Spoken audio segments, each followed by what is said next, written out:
And Orthodox has a lot of variations. You've probably all seen the pictures of the people who wear the black coats and hats and all that. That's kind of like the real right-wing end of Orthodox.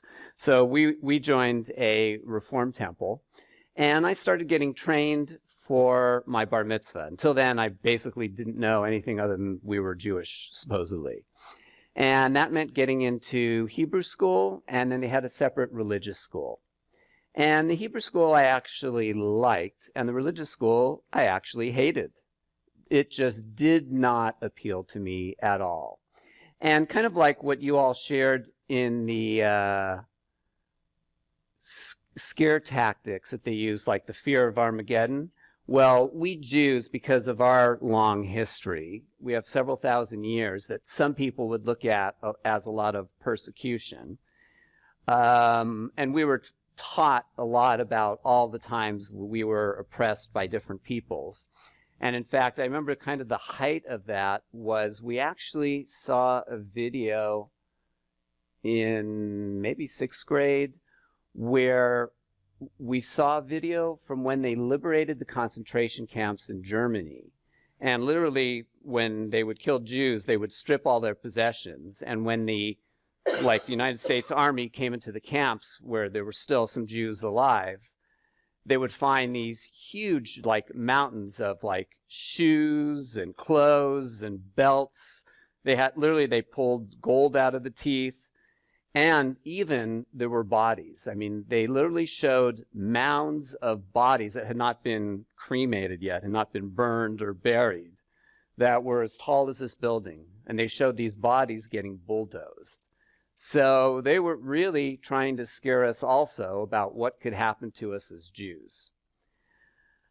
And that really didn't appeal to me. But I got my bar mitzvah. And after your bar mitzvah, there's this big trend among Jews okay, did my dues, I'm done with the Jewish stuff. And Jews often kind of drop out of the religion scene until maybe they get married, if they marry somebody Jewish, and then they decide, oh, we're going to have kids, we want them to have something, and then maybe they rejoin a synagogue and get back involved. And I decided, great, I didn't like religious school, now's a perfect opportunity to drop it. But I actually did like Hebrew. I actually liked language. So I decided to keep studying Hebrew. And I did that for a couple more years. And then in my synagogue, they had a confirmation ceremony. It's something the Reform movement does. And I had a lot of friends in the synagogue, even though I didn't go to the religious school. And it was like a candlelit ceremony and very moving. And I kind of thought, well, you know what, maybe I'll give it one more chance. So in 10th grade, I rejoined at that time it was the religious high school, and I met a man who totally turned around my life. Now, before I tell you about him, let me back up and tell you what my family life was like.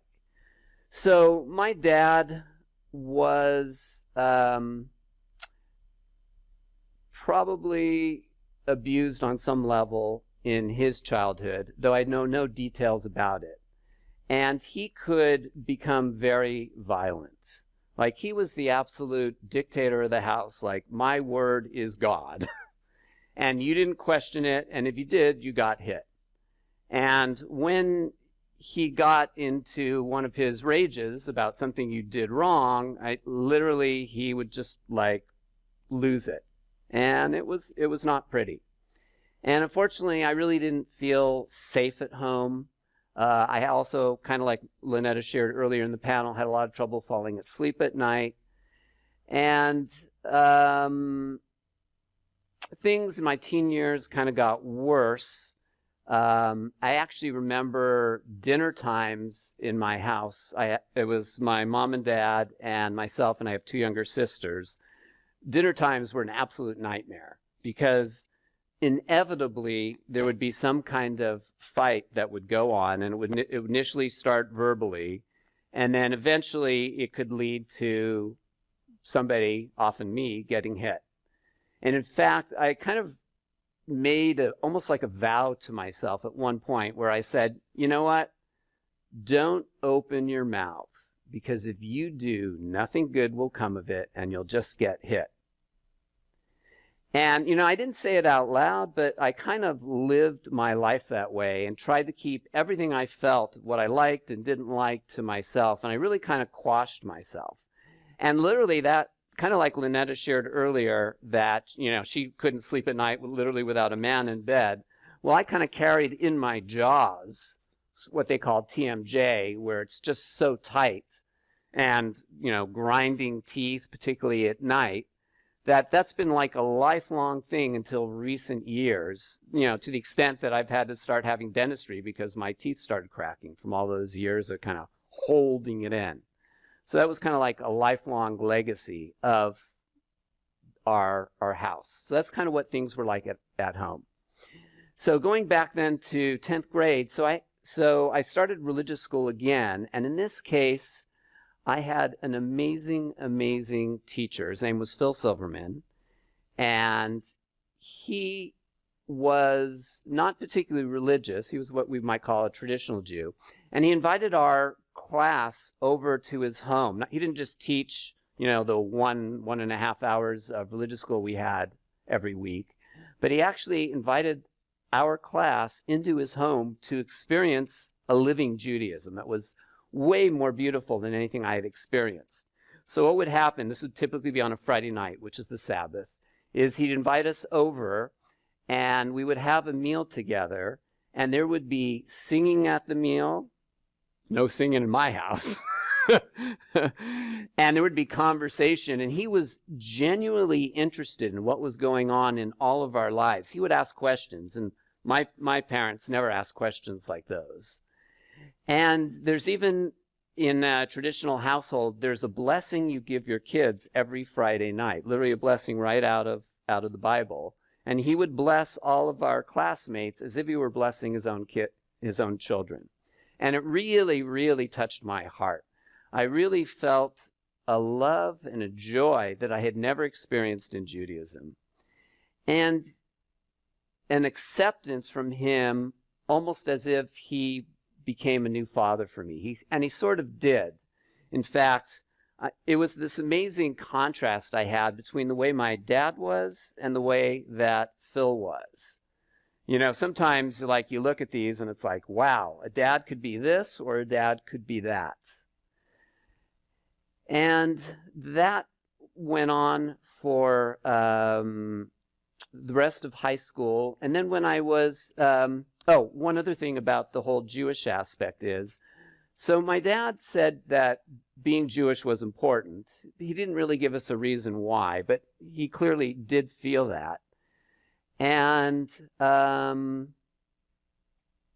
so we had to do certain Jewish things, like go to the synagogue certain times. It wasn't particularly torturous, but I really didn't understand why any of that was important. So when Phil kind of got me interested, even though it was kind of like, the atmosphere on Shabbat that was just so loving, I also kind of got hooked like, tell me more about this Jewish thing. So I started getting more and more interested as those couple of high school years went on. And I started learning things about what a Jew is supposed to do and not supposed to do. And I found for the first time, I actually had a secret weapon I could use against my dad. For the first time, I could say, Dad, Judaism says you're not supposed to do this, this, and this. And it's like, what's he going to say? He professed like Judaism's all important. So it's kind of like, wow, I really had him by the, well, never mind. That was the first time I could speak back and not get hit. So I did kind of appreciate being able to use it that way. But I really did get hooked. And during college, I got more involved. And then after I finished college, I decided, you know what? I really have some questions, really spiritual questions, I'd say, about what is this all about? And I had read a book while I was in college about a surgeon, Dr. Raymond Moody, who wrote a book called Life After Life. And in this book, he told that people he would operate on in surgery, and sometimes, they might temporarily die, their heart might stop or whatever, and they had to be resuscitated, brought back to life. And a lot of them, after, they were out of recovery, would share some really amazing stories with him about what they'd experienced when they had almost died. And in some of these stories, a lot of them actually, they would share about this amazing love that they felt. And to give some analogies, it's almost like if you can imagine what it would be like if literally the air we were breathing was love. Like literally the air surrounding us was love, and every breath you take in, instead of just air and oxygen, you literally feel love being breathed into you. Or like you're in the best hot tub, perfect temperature, feel totally caressed by the water. And again, it's not just warm water, but it's literally love surrounding you and embracing every pore. That's kind of like what they described in some of these near-death experiences. And I was like, wow, that is not like anything I learned about the God of judgment from the Hebrew Bible, which you might call the Old Testament. And I was like, I want to know more about this. So I kind of started doing some self-study as the years went on, particularly in this near-death literature, and it really started opening my eyes. And I looked also in my Judaism, since that's supposedly my spirituality, like I went looking for answers. So after I graduated college, I decided, you know what, I want to really dive into my Judaism and see if I can get answers to the real big questions of life. Things like, who am I? Why am I here? What's this life all about? Who created us? For what purpose? And what's this thingy called the soul all about? Like I really, really wanted to know. And I assumed my Judaism, my native Judaism, would have the answers. So I first started studying for a couple of years in Los Angeles.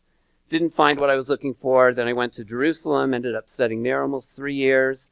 And then I went to New York to study some more. And I got ordained as a rabbi. So I ended up going to 6 schools and spending 8 total years in really researching those questions. And I learned, yes, what are Jews supposed to do? What are Jews not supposed to do? And I did have some absolutely amazing community experiences, some things I will never forget. For example, when I lived in Jerusalem, on the holiday of Shavuot, which I think you would call Tabernacles in English, that's the holiday when we supposedly received the Torah, received the Ten Commandments. There's a Jewish tradition that you stay up all night studying. You study Bible all night because supposedly Revelation occurred during the night, and you don't want to be asleep when Revelation's occurring. So you literally study all night, and then at dawn, you would walk to the western wall of what used to be the temple, a couple thousand years ago. And there would literally be Jews pouring down every street towards the western wall from all over Jerusalem. There are like thousands and thousands of Jews walking. And then you get to the western wall, and there's this big, stone wall, the remains of the temple. And then there's this big, huge plaza in front, and there's thousands of people there. And a lot of people are dressed in white, kind of a symbol of purity. And, things like this were amazing, amazing experiences. So my community experiences overall were very positive, as opposed to a lot of the things you heard from the panel earlier about how kind of lifeless it was and joyless. There was actually a lot of joy at certain times, but unfortunately, there was this underlying concept of God having this absolute standard of right and wrong. And you do right, good. You do wrong, well, you know what that means. Now, we didn't have this whole Armageddon thing, but we did have, there is a judgment, and yes, you could be killed for doing the wrong thing. That was part of the system. So it was kind of challenging because the community was so beautiful. And I ended up living for about 30 years in religious Jewish communities in Los Angeles, and then in Israel, and then in New York. And then for actually about 20 more years in South Florida. And the communities could be really beautiful, but the underpinnings of Judaism, the whole God concept, was just not working for me.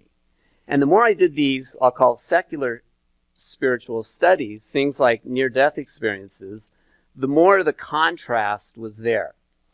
Now, 2 more books crossed my orbit that really kind of brought things to a head. I was trying to work it out, like, well, I can take this spiritual belief and this concept from Judaism, and they all kind of work together. And I was just kind of trying to hold it all together.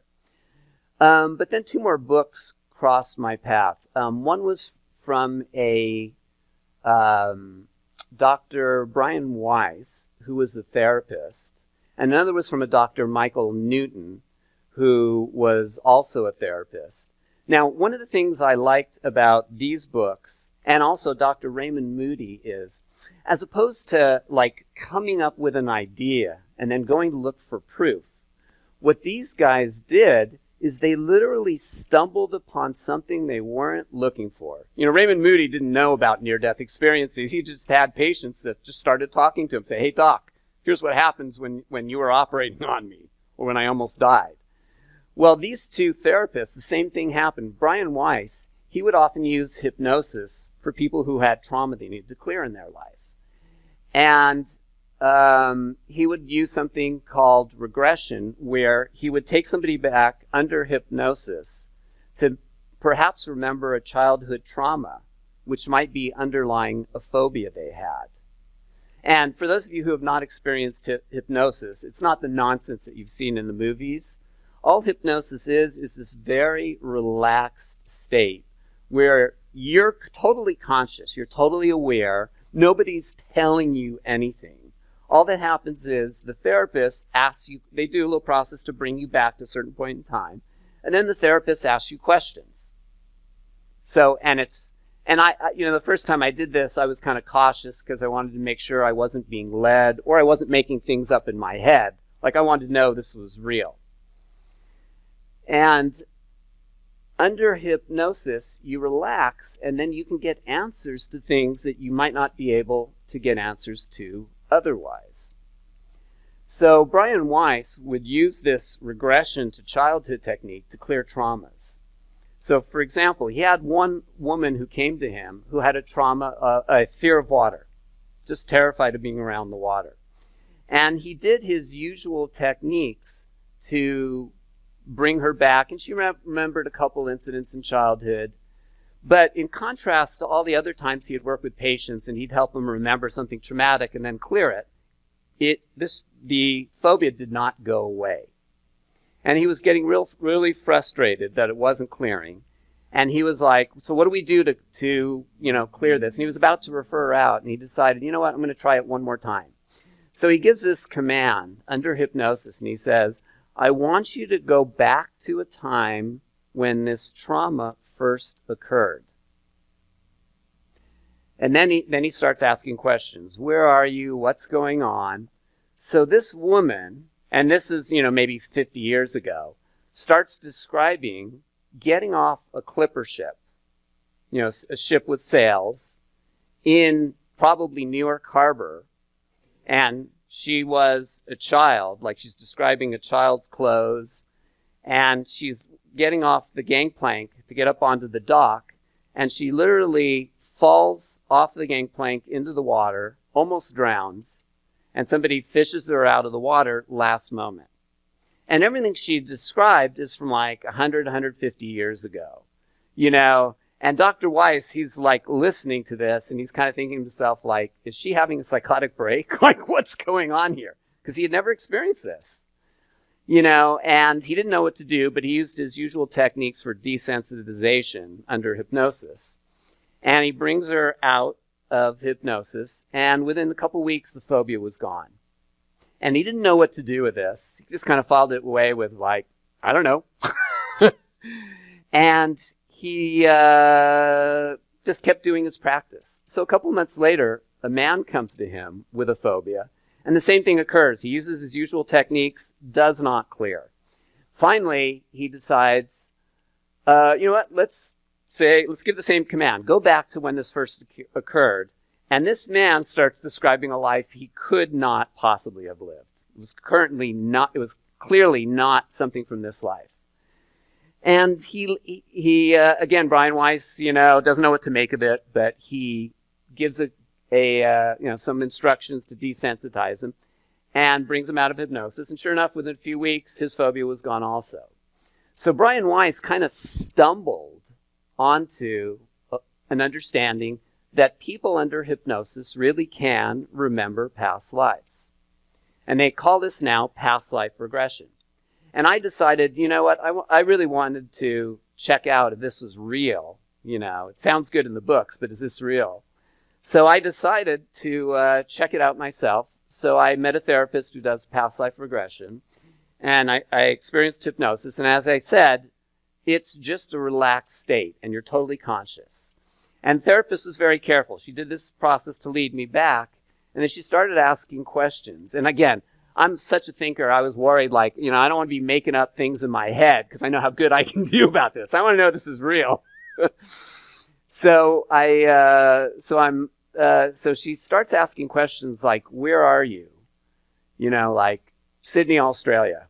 And I'm like, wow, how'd I know that? And then like, what year is it? 1910. And I'm like, really? It was almost like I was a bystander to my own mind, because like things were coming out of me and I didn't know where they were coming from. I knew it was not my brain whirling away saying, oh, should I say this or say that? That wasn't what was going on. It's like things were just popping out of me. And I did a bunch of sessions with her and actually remembered maybe a half dozen lives. And what was really interesting was in 2 of those lives, I was involved with the man who was my father in this lifetime. And it's not like he looked the same, but when I would describe people in those other lifetimes, and she'd say, you know, who is that? And I'd say, oh my God, that's my dad. Like, I just knew it. Again, don't know where it came from, but it was clear to me it was my dad. And these sessions actually helped me a little bit to understand my relationship with my dad, which was so challenging. He's no longer in the world. He died about 25 years ago. You know, and we were really almost like this a bunch of times. We almost once got into a fist fight. But it really helped me to understand, you know, when I saw some of our interactions from previous life, I was like, wow, we've been going at it for a while. This is not our first go-around where we're not, you know, all palsy. So that was Brian Weiss and past lives. And that for me, both reading about it and the near-death experiences, that seemed to give some evidence that this soul thingy is real. And there's just, over the years, I've gathered so many experiences of people who have had, some call it out-of-body experiences, and like I really got that for me, this is real. I understand for some people it doesn't work. But for me, it was, yeah. And I wanted to know more.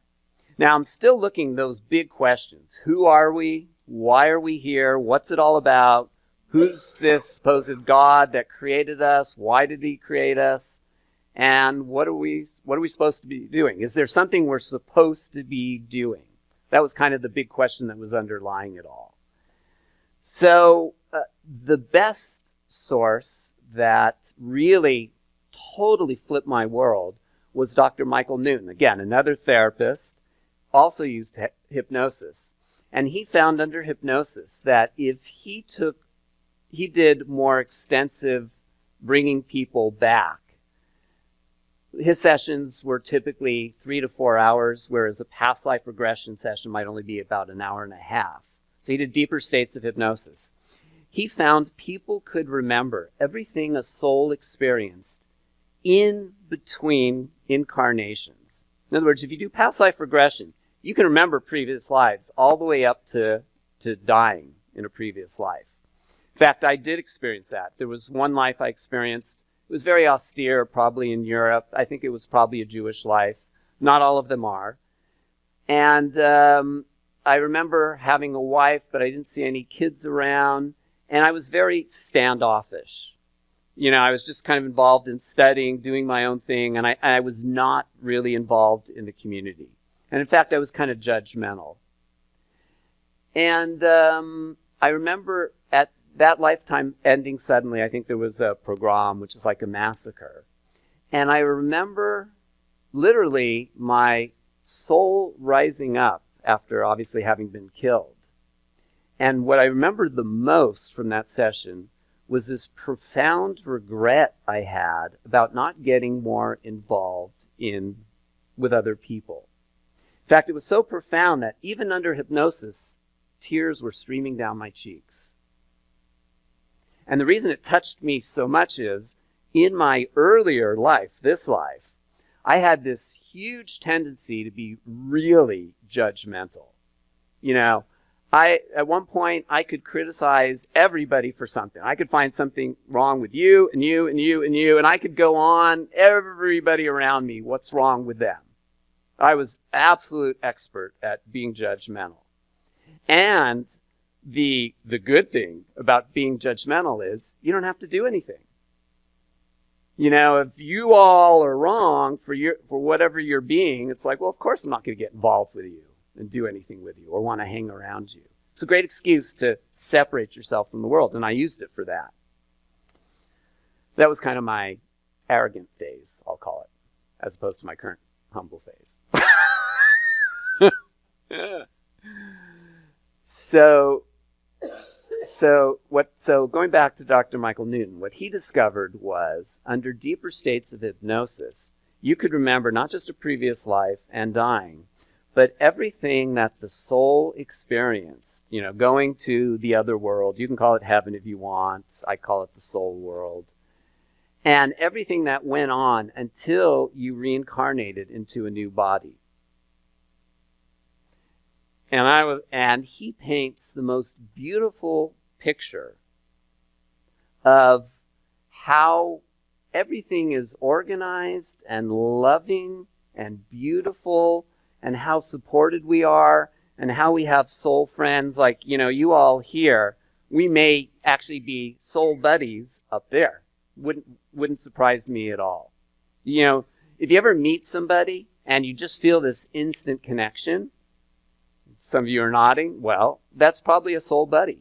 Somebody from your soul tribe, your soul group. And we have different levels of connection. Yes, there is such a thing as soulmates, but we're going to talk about that two weeks from now in the Soulmate Wizardry section. So we do have this soul family that we're connected with. And interestingly enough, with this soul family, our soul friends, we pre-plan a lot of what happens. Now, some of us, particularly as you heard from the panel earlier, have experienced some really serious trauma in this world. There's verbal abuse, sexual abuse, physical abuse, like you go on and on, religious. It's unlimited ways that we've learned to torture each other, unfortunately. And one of the big questions is, well, who's responsible for this? And some people like to say, well, God's responsible, and it's punishment. That's kind of like a, traditional religious view. What goes on in the world is punishment for not, towing the line. In fact, there were Jews who actually said that the Holocaust was punishment from God because a lot of Jews at that time were not religious anymore. Some people take that view. Yeah, not one I ascribe to either. So I really started to get, now this viewpoint that I got from Dr. Newton and Journey of Souls really just like blew my world open. Like all of a sudden, I had this picture that made sense and was loving and beautiful, and most important for me, there was no judgment. There was no judging God. That was all gone. Instead, there's a creative God, a God who's given us the power to literally create anything. And I've kind of made this lifelong study of how powerful are people. If you go like YouTube this stuff, you'll see amazing videos of powers people have. For example, there are Qigong masters who can literally push people across the room without even touching them. They can even have a wall in between. And the stuff's real. And you can literally see them move people without touching. Several of you I know are Reiki practitioners. And with Reiki, you can do it hands-on or not. And you can have somebody, stand behind you several feet, or literally they could be in another city. The physical distance doesn't matter. And you can literally feel somebody do Reiki on you. You could feel a warmth, a relaxation, a release, without even being physically touched. So these capabilities we have are real. And I, really started for the first time for my satisfaction, be able to say, wow, I really get the basics of what this is all about for the first time.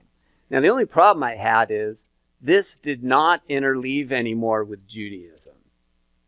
I was trying to make it all work. Well, I'll be an observant Jew and I'll believe all this stuff. But the God belief under Judaism really sucks because it's all about judgment. God gives the standard of right and wrong. Do wrong, you're going to get punished. You do right, you'll get rewarded. And it doesn't really have much power for us human beings. The only choice you have is to do what God tells you or else. And that's not really freedom. So what I found is when I started getting to all this stuff, I couldn't hold it all together anymore. And I'll be honest, for I'd say at least 10, 15 years until I met Lynetta, I really felt tortured because I had had amazingly beautiful experiences with the Jewish community. They do some absolutely wonderful things. And the Jewish God is just so incredibly problematic at the same time. So I really felt almost like schizophrenic. Now, fortunately for me, I'm a Gemini, so I'm a little built to handle this. But, it's just like, so I actually, over about 10 years, started letting go of religious practices because I didn't believe there was a God who was really commanding that. But, the way the Jewish community practiced a lot of the stuff was just so beautiful. There's nothing like spending Shabbat, spending the Sabbath in the Jewish community where everybody walks. You don't drive, so everybody lives near each other. You have meals together, and you sing, and you converse, and it's just like a really loving experience. So I really, was torn in letting this go, but I decided, you know what? I have to have the truth. Just like Wendy shared earlier, like she really felt the stuff didn't resonate. Well, the basic belief about God did not resonate. So I had to, just say, okay, if that's underlying it all, I just have to let it go. And it really tore at me because there was so much beauty in it also. And honestly, it wasn't really until I met Lynetta, and it's so interesting because when we first got together and started talking, she had taken her Jehovah's Witness background really seriously. She shared earlier, she had read the Bible, and in fact, when she and I would talk and I had mentioned some Bible story, like she knew what I was talking about. Most Jews would have no clue, but she knew her Bible. And she actually was the one who has brought me back over the years. We've been together 5 years now, to re-embracing my Judaism. And in fact, we have several things that we're working on. Now, as I shared earlier, I got ordained, so officially I'm a rabbi. But the traditional, understanding of a rabbi is somebody who you go to tell you this is right, this is wrong. That's kosher, this is not kosher. And, that's why I never went by the title rabbi after I was ordained, because it's like, I don't want to represent that. And I've really struggled. But what I have embraced recently is there's a different title that most rabbis don't use, which is a Rebbe. Now, you'll find a Rebbe mostly in the right-wing Hasidic world. A Rebbe is more like a spiritual teacher. In fact, you might not even go to a Rebbe to ask, is this right for me to do or wrong for me to do? But it's more spiritual guidance. Now, that's something I'm much more aligned with. So Lynetta has started calling me a Rebbe a little bit. And it's like, okay, I can handle that. But the real thing is, she and I have both had to rework our whole understanding of, what's this world all about? Answering those 6 questions we talked about.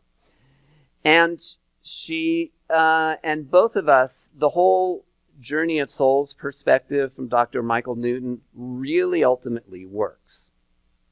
And it works, neither of us are interested just in stuff that we believe. I'm not interested in just like, I want to have the right beliefs because I want to have the right beliefs. All we really care about, and she shared this earlier when she talked about trying things on, when she did that little clothing demonstration, is does a belief empower you or not? That's all we're both interested in. I don't care if you believe a word of what I say, but if you try on, maybe there is this understanding of souls, and maybe we are creating a lot of what goes on here, and understanding why we may have created it, which I'm not going to go into here, will bring real peace. That I'm interested in. I'm interested in all of us having amazing lives. And there's two things that we need to have an amazing life. If you have any kind of trauma, and it doesn't even have to be trauma the way you would normally define it, but if there's anything in your life, you think about a certain situation, a certain person, and a part of you inside like cringes, like, oh, God, I hope I don't see that person again, or I hope I don't have that kind of experience again. Well, that's something from the past that you're kind of dragging along, almost like a boat anchor. It's like hanging behind you. And it's taking our life energy, our ability to create new life is getting sucked down by that past that's still haunting us, whether it's trauma or not. So to have the life that we all would really like to have, there's two things that have to be done. You have to clear all that out. And it can be done because Lynetta and I have been doing this every day for 5 years now. We often wake up in the early morning and might share, what we had dreamed about, which will point us to something maybe that could be a trauma from our past. And Lynetta has had severe, severe trauma. She's literally a miracle she's alive with what she's gone through in this lifetime. And together, we've got this whole tool bag of techniques we use to clear all this trauma out. And that has to be cleared out on the body level. So Lynetta is really a body whisperer and an energy whisperer. And she really knows how to dig into the body stuff. Where do you feel things in your body? She works energetically. She clears the chakras. And she's done a lot of work on me, not just on her clients. And really clear out those levels. But you also, to have really what I call full spectrum trauma recovery, you also have to clear out your heart, you have to clear out your mind, and ideally, you don't have to, but for us, it gets the most satisfaction to even have a soul understanding that works. If you do all these levels, then you can really have an amazing life. Now, for me, the belief level, and Daniel, I believe, is going to do some work on clearing limiting beliefs afterwards. And I believe David's going to do some things about recreating a new spiritual system also. So you're going to get more of this afterwards as well. But those additional levels, those are my strong point also. I love working with limiting beliefs, like identifying them, and also creating a new spiritual understanding, creating new spiritual beliefs. And I believe all that's essential to full spectrum trauma recovery.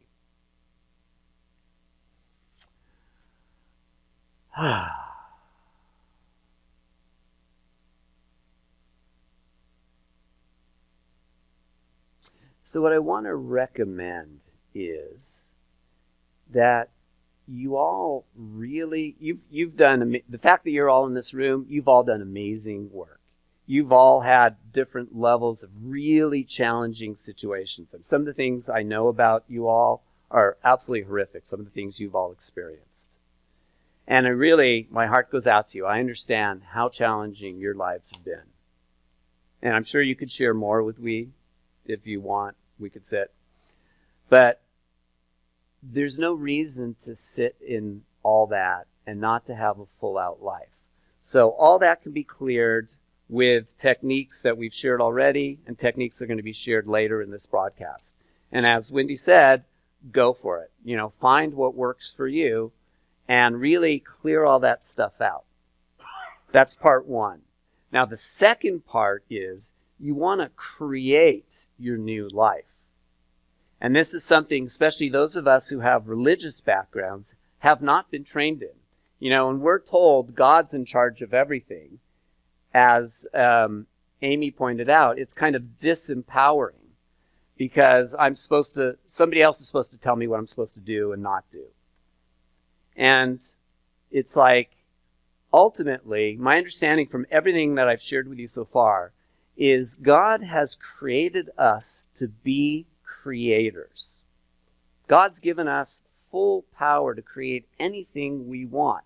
Even some of these miraculous things I shared about. You know, there are people who have miraculous cures in medicine that they can't explain. You know, tumors disappear. Doctors say, well, we don't know how that happened.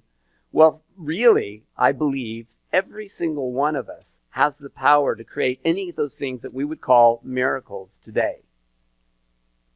Now, the only reason we're not, in my opinion, is either we have stuff from the past we haven't cleared out yet, or we haven't learned how to master our power. Now, mastering our power is challenging also, because we, especially if we've been the victims of other people's power, we're very cautious about power. You might say, you know what, it's sucky to be powerful because look what they did to me. So you have to kind of clear that out and really embrace power and really embrace the knowledge that, yeah, if you're all powerful, you and I could do some really terrible things to other people, like we see going around us all the time. But if you also get our oneness, you get how we're all connected and how everybody is here for their purposes and how God, if you don't mind the term, has created each of us to be a creator. And there's really no right I have for my creation to squash your creation. You have every bit right to create whatever you want. I might not like it. I might not want to be around it. But you have every right to create it because God created you to do that. So I have to respect you and love you, even though I might not want to hang with you. It's your right to go ahead and do that. Now, getting to the place that I just described is what we call a soul wizard. A soul wizard is somebody who uses all these different techniques and all this knowledge to both clear out the past and fully embrace their power so they can create anything they want in their life right now. And it is a process. There's stuff to learn. There's stuff to practice. And this is why Lynette and I have a 12-week course that we've created that we call the Soul Wizard course to enable you to do exactly that. Have what you want in life. Don't have what you don't want in life. We truly believe every single human being on this planet can do that. If you just embrace what needs to be embraced, it's all yours for the asking, for the creating, for the commanding. So if you'd like to join us on this Soul Wizard's path, place you can start is, we have a book called 3 Doors to the Soul. It's kind of a primer, and I've given you a summary of some of the sections of the book already. Now, you can buy this on Amazon. It's $14.49 on Amazon. Or you can go to markandlynetta.com and you can actually download a free copy. And it'll give you a lot more information. And in particular, in the book, I flesh out the why some of us have chosen some of the difficult lives we've chosen. Because you really have to answer that if you've had some serious trauma, like I know many in this room have. So this is a place to start. And when you fill out, you just have to put in your name and email address. And then it asks one optional question. You know, is there something you'd like? If you're interested in the Soul Wizard program, then contact us.